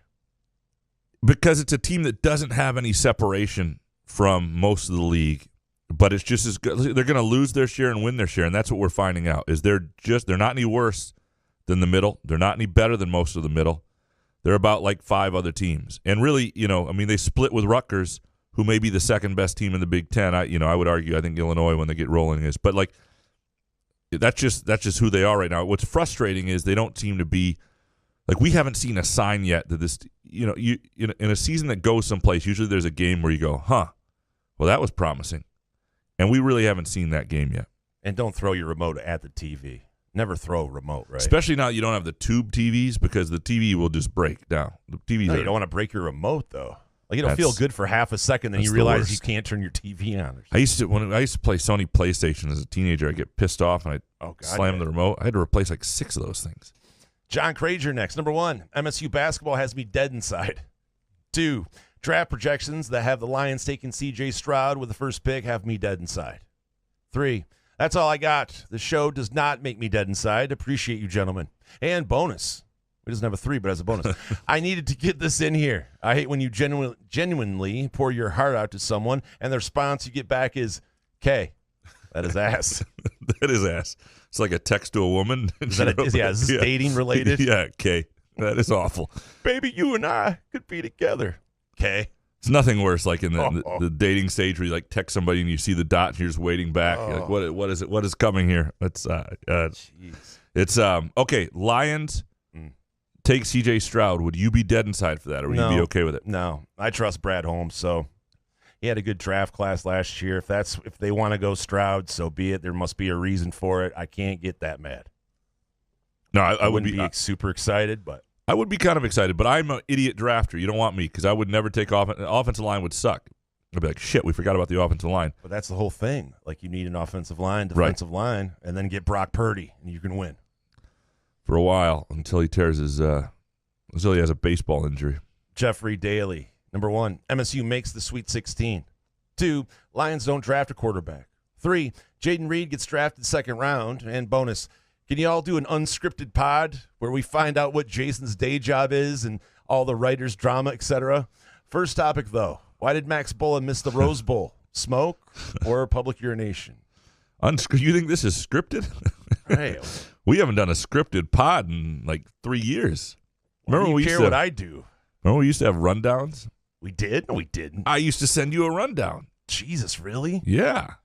Wow. We had like a run because we had Rundown 2 hours for what? Oh, 2 yeah. hours a day. Yeah. Every day. It was like, what are we going to do? Yeah, Yeah. we had a rundown. We had to get through. It was like LeBron his ass. Anything you want to talk about? 3. Yeah. Like, I don't know. The best. Oh, shit. Don't you have LinkedIn, Jeffrey, if you care that fucking much? Eric Larson, number 1. MSU gets back on track Tuesday with at least 6 threes and Hogards with a 3-to-1 assist-to-turnover ratio. Eric Larson coming with the positivity. I do wonder. So here's the question for you, Jason. If Michigan State wins twice this week, gets to 8-6, looks decent doing it, that's a road win, even though Ohio State's struggling, and beats Maryland at home. How like the takes next week, are people feeling good? People totally I different? think people are feeling good, but still, I guess depending on how Michigan State looks, but obviously if they win those games and they look good, how can you not be excited? I don't know. It's just going through the ups and downs of this team it's just frustrating. Totally. I'm willing to wait here, but I get it. There just doesn't seem to be and they haven't.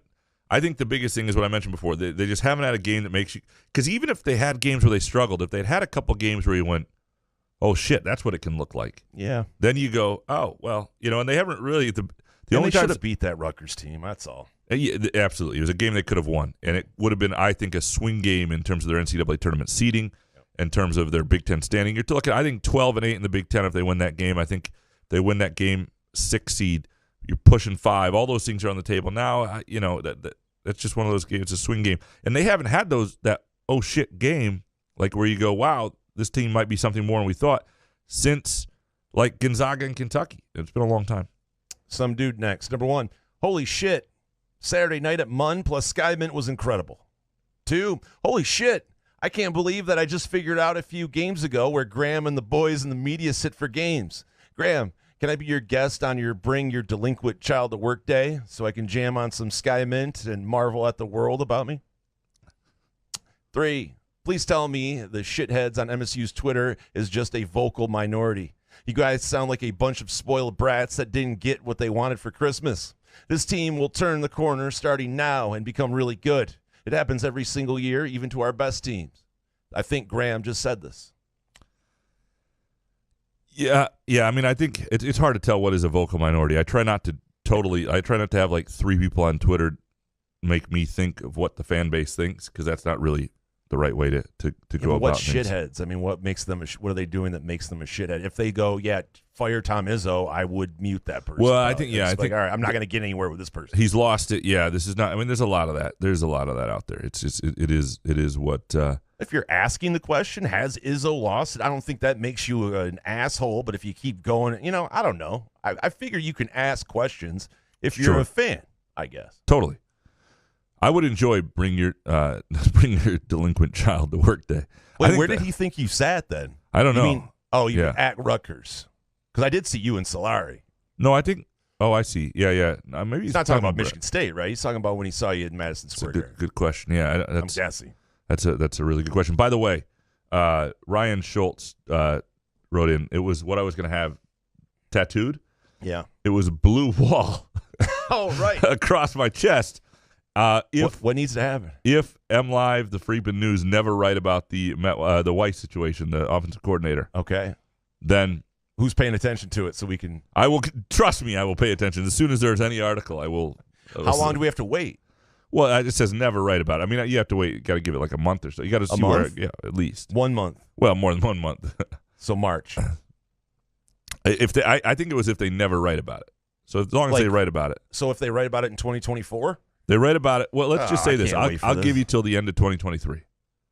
We're talking a fucking tattoo. This is blue wall on my chest. I didn't come up with a bet. You did. Right, but you can't set new terms just because you want it to happen. I didn't set any terms. You're the one that brought it up in the first place. I'm just going, it's kind of crazy. I got to wait all fucking year. I mean, I'm not saying you should have to wait all year. I'm just nervous about blue wall on my chest. I'd rather do the math. Not the only thing you're worried about on your chest. Seth, 7171. Number one, I'm 23 years old. Spartans won the title when I was 6 months old. I know it's super hard to accomplish, but damn, I just want to see my team win a national championship and remember it. Shit ain't happening this year. And two, Edie is a freaking monster and will be on an NBA roster for years to come. And three, Jokic is a 7-foot center averaging 25 points, 11 rebounds, and 10 assists, and number one in the West, best center ever. So here's what I have to remember, and I try to remember this because when Michigan State won the national title last time, I was 21, 20, something like that, 21.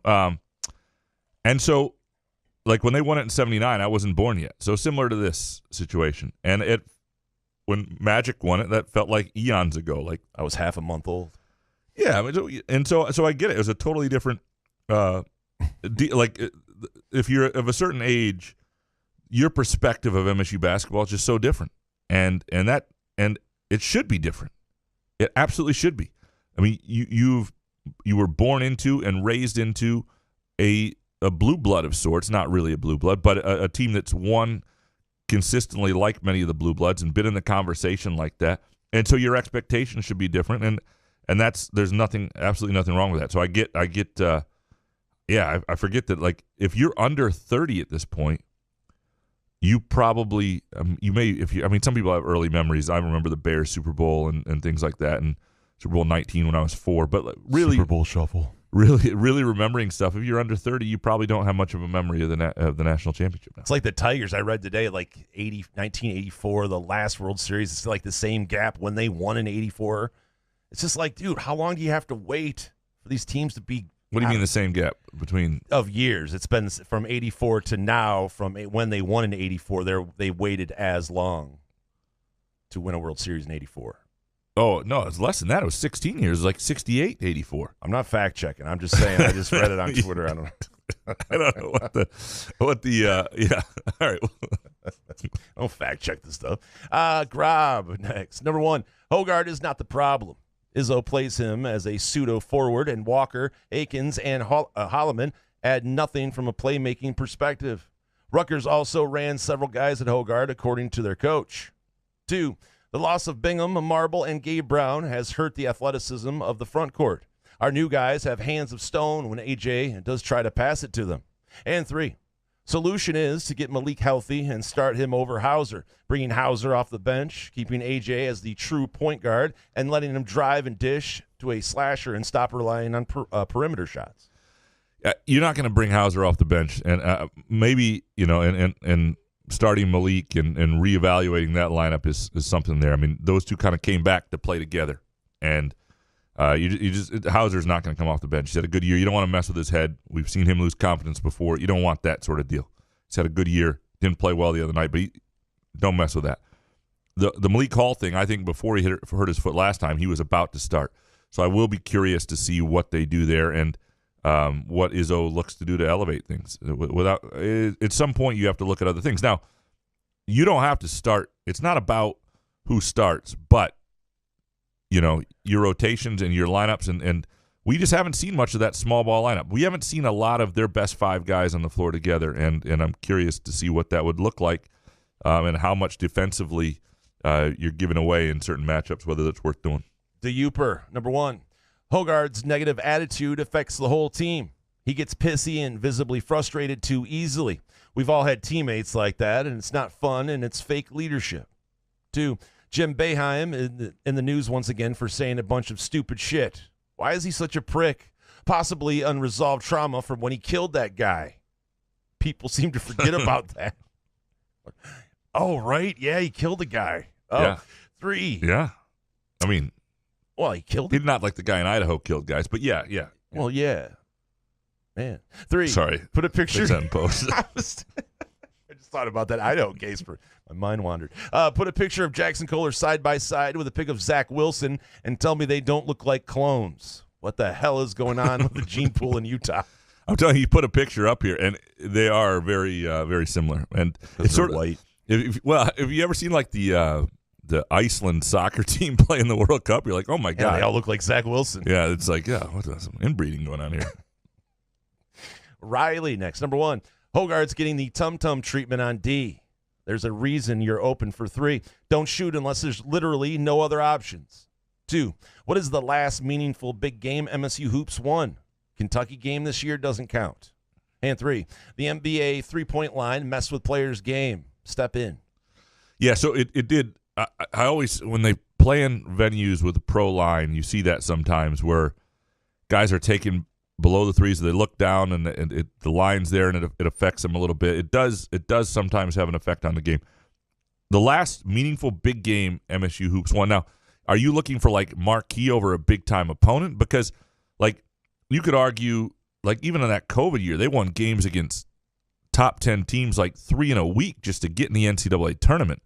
But if you're looking for a big non-conference game, that's a fair question.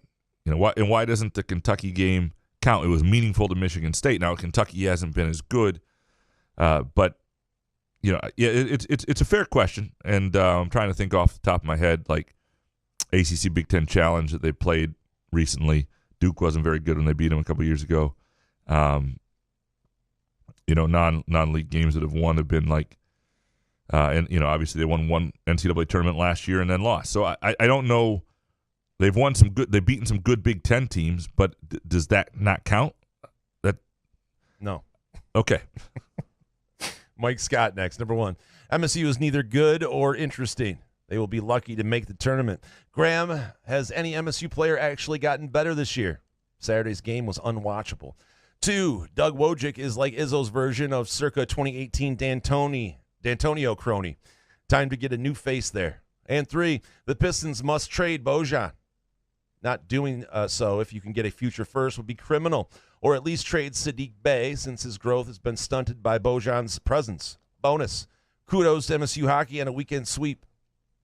Yeah, I trust Weaver with the Pistons. I do, and I know for whatever reason they have not wanted to trade Bojan, and I'm okay with that. I'm not sure why, but if they don't do it, I'm okay with it.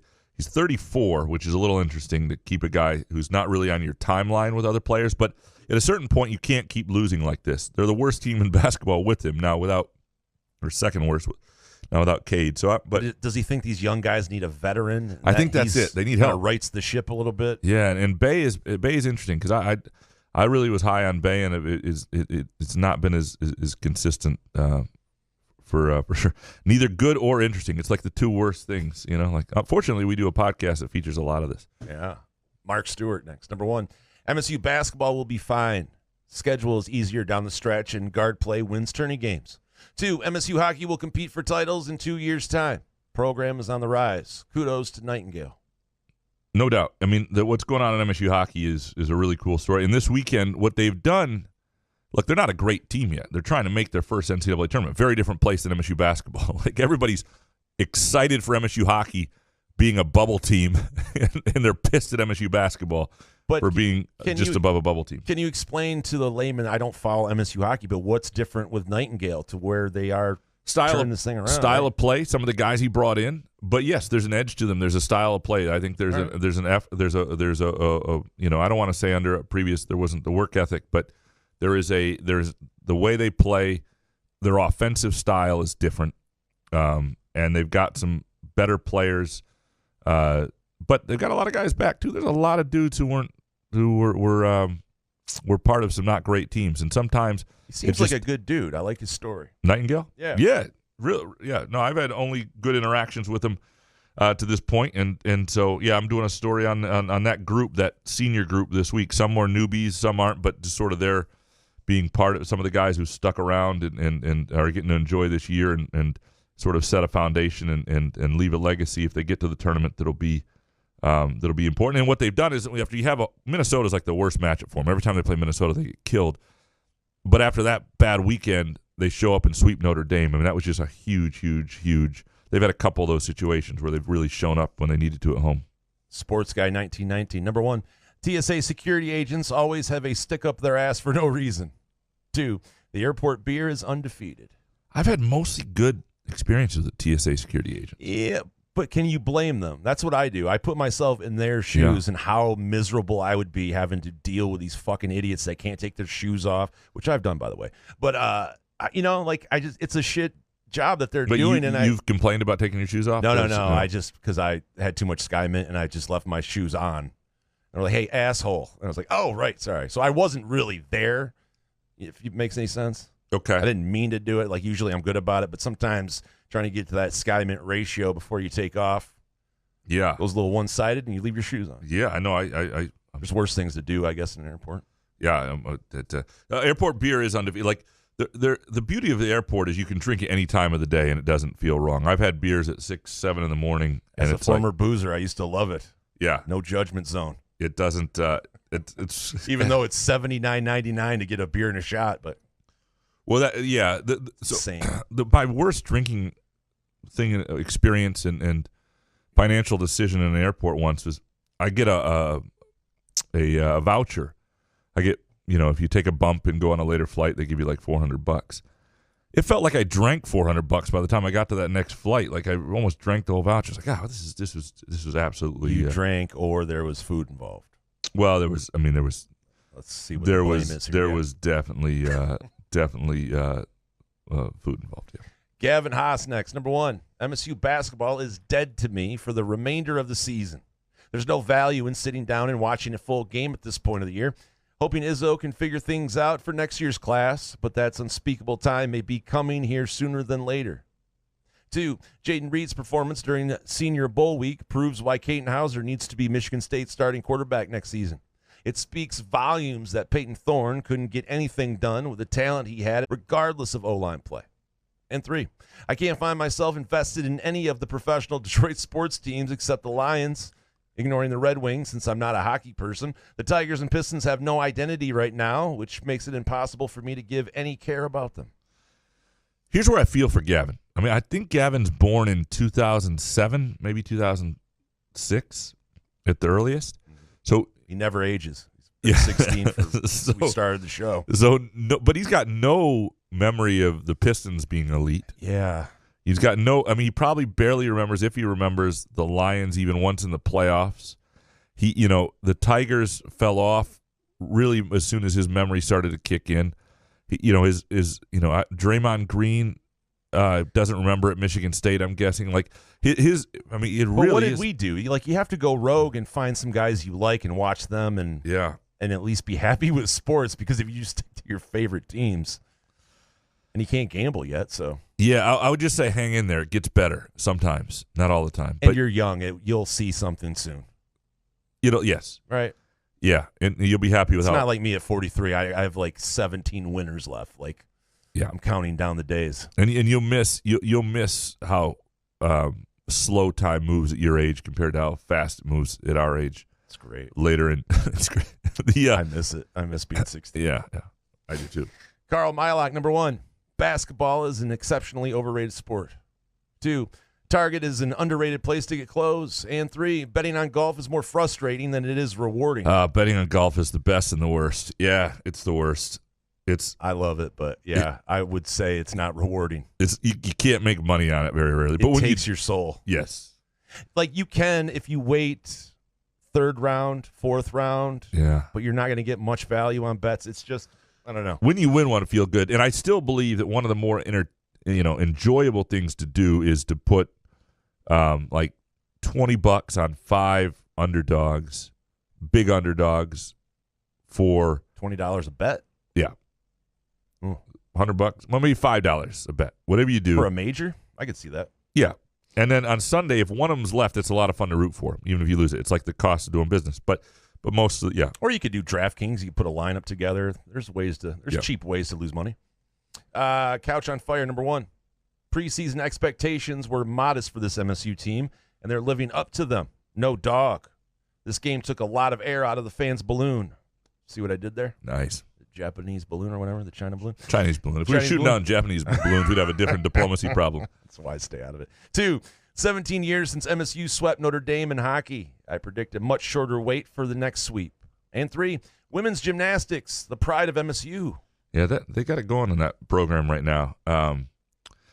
It is true that I'm trying to remember exactly what expectations were, and I think they varied for different people. I thought,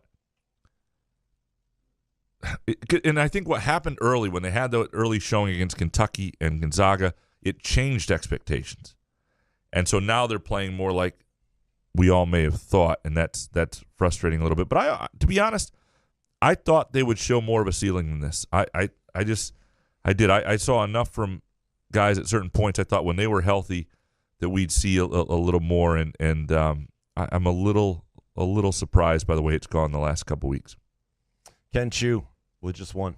MSU has to lead all hockey, amateur and professional, in 5-minute majors per game. Managed to sweep Notre Dame anyway, but geez, playing with fire. They do seem to get penalized a lot, and they've got a couple guys, the Krieger brothers, and who wind up in the box an awful lot for sure. The Krieger bros? That sounds pretty intimidating. Do they really take someone out every? I might start going then. Oh, it's a great environment. It's unbelievable. It really is. Shit. All right. Yeah. Bo McJunkins, number 1. Who cares if we win? It's about making sure we have our guys. 2. If people say Mel Tucker owes K9 some of his contract, Izzo owes Winston. Without him, even with Tillman, this is a $5 hot and ready level of average program lately. Man, hot and ready taking a shot. 3, is that game the start of this MSU team will make a run? We heard how this team needs rest and practice. They got it, and we got that in return. Fart noise. Right, and then they played a road game against Rutgers, and it is a tough game. And I think that's part of the problem is it doesn't look fun, but part of the problem was Rutgers. Rutgers is really difficult defensively. They make and Michigan State had already beaten them at home and looked a little better doing it. So there's that perspective of it that's hard to see. I want to go to your number 2 though. The idea Izzo owes Winston, and yeah, but you can say that about a lot of coaches and a lot of guys. When they've won their title. I mean, without Mateen Cleaves, Izzo's fired in year 3. Michigan State's been to 14 NITs in the last 23 years, and it's a whole different conversation we're having here. It's freaking Illinois is what it is. Or it's, it's just, without Winston, sure. But you could also say if Jaren Jackson comes back like he damn near did, they got another national title. It's a different conversation. So, yeah, you can look at it a lot of different ways. David Witcher, number 1, NCAA and Big Ten might feel pressured to fix officiating if broadcasters called it out more. Listening to the Fox crew trying to explain or rationalize every bad call was cringe. 2, this team is just too inconsistent. Should get to 10 wins, but that's the ceiling. Yeah, I mean, what they don't have is poise on the road, and I thought they'd have more of it. And they beat a Wisconsin team on the road that wasn't at full strength and isn't that good. And that's just been what it is right now. I've seen guys not call refs out, but they show a replay and go, yeah, I don't see a foul there. Like, I've seen that before, right? Yeah, like, but they're not like highly critical. Like, yeah, like they need to do something is what he's looking for. Like if the Fox crew is like, this is put a college refs or ass shirt on. That'll show them what's what. If Gus Johnson's wearing college refs or ass, no, not Gus, no. Therese, Therese next. I asked Jason for gambling advice. I'd say it went pretty well. Thank you, Skymint. This is bullshit. Thank you, Skymint. Shows a screen of shot of text exchange, which was me saying, babe, put money on Spieth at Pebble. And then, never mind, they are playing a replay of last year's tournament. All right, first of all, this was at 11 a.m. There was no Did you send this to her or she sent this to you? Well, no, she was out for the day. Okay. So she had money in her account because she got one of those bonuses where it puts it a sports bet. They give you a bonus anyway. Yeah. So she had locked in sports bet money. She's like, let me know if I should put some money on something. First of all, it's 11 a.m. I don't get rolling until at least like 1:30. You mean wake up or just get rolling on bets? It's just whatever. I'm not there. Yeah. And so I had golf on. I turned it on. I saw Pebble Beach. I did know there was some inclement weather they were dealing with, but I just looked up, saw Spieth was like third, and I'm like, oh, I love watching Jordan Spieth. So I text her that, and in turn she finds it hilarious. So it's fine. I just want to clarify. Skyman should not get the blame for this one. This was just the Rube being the Rube. Sorry. But they had the damn tournament. Why the fuck would you play last year's tournament? And then, of course, they put it in the corner that, well, this is last year's. But still, come on, man. If you want to enjoy last year's tournament this year, Skyman. I'm telling you, it's one of the great things about Skyman. If you want to enjoy the 2000 National Championship for Michigan State basketball like it's this year, Skyman can definitely help with that. Just go to Skyman.com. They've got some great deals going on right now. 30% off flour, new everyday bundles out, some great stuff. And Skyman also delivers. Like, if you don't get rolling early in the day like Jason, Skyman will likely deliver depending on your market. Go to Skyman.com, see if you are in a market where Skyman can deliver to you. Chances are they will. They can help with that. And if you go into a Skyman, look, you got questions, you're just beginning your cannabis journey, pain management, sleep, relaxation, energy. There are lots of different reasons to get into cannabis. If you're like the Joe Ingles of weed over here, like Jason. And technically, if it were last year, it would be a great bet. So I was Absolutely. right. It just was a year off. He was just a year off. There you go. And Skyman can help you be a year off all the time. Derek Spartan next. MSU will not make the tournament. Hogard will transfer out after the season. Graham will decide he likes the man bra and will elect to make it a regular part of his attire. This will make the Rube very uncomfortable, eventually leading to the end of the Marvelous Show. And if you rock that full time, I like it just becomes comfortable and supportive, and I'm like, wow, I kind of like this. But you can wear it under other garments, though. You don't have to. Right? No, but what? Yeah, I mean, you don't have to wear the bra. And when all of a sudden I'm like, wow, this really supports what I got going on. No jiggle. JD number 1. MSU isn't making it past the first weekend in the tourney. Even if they get there, having an elite backcourt is irrelevant if you don't have a big that can allow them to create. 2, we're probably a week away from what's going on in ex-players' family life right now takes. Shout out to 2020 Tillman pre his children being born. 3, college basketball is so mid this year that we're seeing at least 2 double-digit seeds in the Final Four. That's the dream. And hopefully they're Big Ten teams. That's what I want for the Big Ten, is just to I want people to recognize the depth. And the only way they're going to do that is if a couple teams from double digits or 7 and beyond in the Big Ten make a move. I can see my bracket being busted right now. Oh, yeah. Double-digit seeds. I'll have Rutgers getting to the Final 8 and gone right away. I'll be done with college basketball if that happens. Rutgers is brutal. Fart soup. It's dairy days. My goodness. Ovid Fest is something Rube completely made up. All right. Do you call it Ovid Fest? No, I called it Ovid Days. Ovid Days? Yeah, I don't know. Okay. Fucking cares. I love you, Fart Soup. Appreciate you. Well, I'm saying it's Ovid Days. Cucker Tarleson, number 1. J.G. Wentworth's operatic commercial is the greatest jingle in history.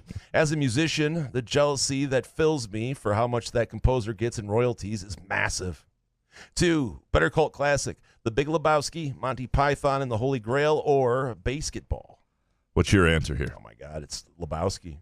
I never got into the Monty Python. I like the Monty Pythons, but I would say The Big Lebowski to me is the bigger cult classic. I mean, just generationally, too, it's still... Actually, I don't know. Do young people know The Big Lebowski? I would think so. We should ask Gavin and Carl. I mean, these. But does that make it a cult classic though? Because 16-year-olds own it? And a cult classic can't do great in the theater, so I can't remember how it did. Call 1-8G Wentworth 877 cash now. It is not bad. It is not bad. It's so much better than 1-800 Cars for Kids. It's brilliant. I love it. I would love to see the pitch meeting for that, though.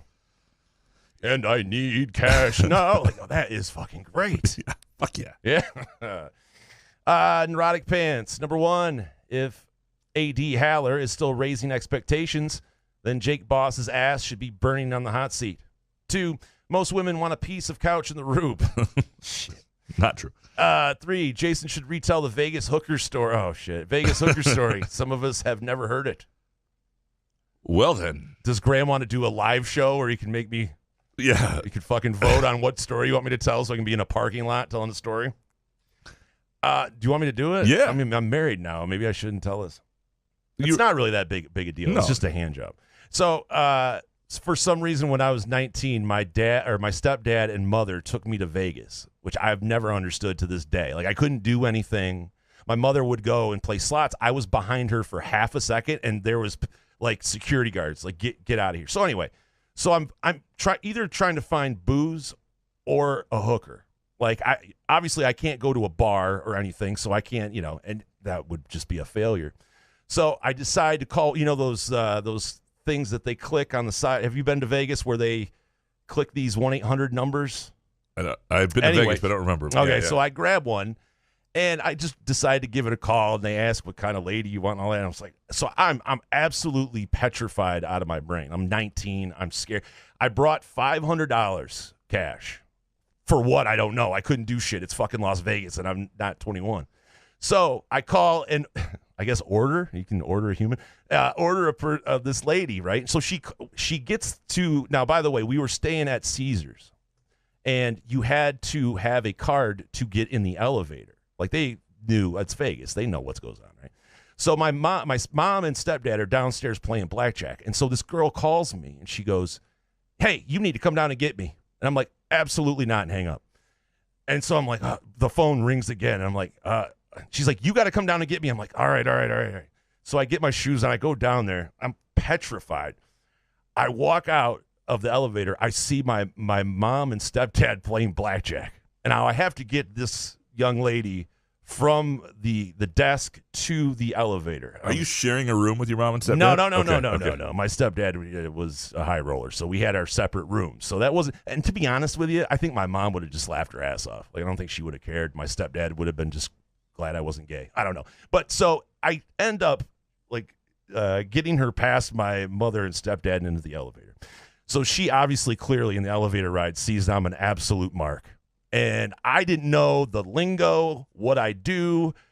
All I know is, like, I'm like, hey, I have $350. What will that give me? And so she goes, all right, well, get naked and get on the bed. And I'm like, all right, sounds good.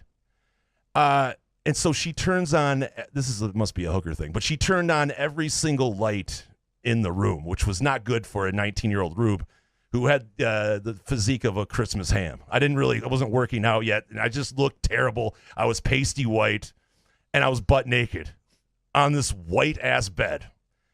So she ends up putting some lotion in her hand and massages my area. And then, I don't know what to say. Anyway, so when I finished, she got up and threw a towel at me and walked out the door. And that's the Vegas hooker story. For $350. I got rolled for a hand. Yeah. Yeah. As I'm sitting there with a small towel over my genitalia. That's fantastic. Yeah. Hey, 19 years old. We all do stupid shit, right? I guess. Yeah. I was just, what's a kid supposed to do at 19? What was I supposed to do in Vegas? I'm not judging. Yeah. Yeah. There are a lot of people It's listening right now who might have done the same thing at 19 years old. And if you're not 19 yet, though, don't do that. Don't.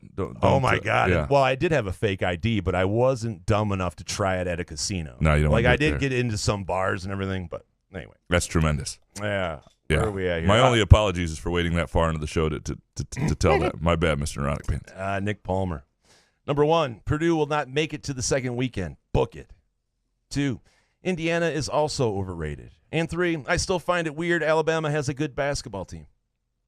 You know what else I find weird is that this show is able to go from hooker hand jobs straight to Purdue.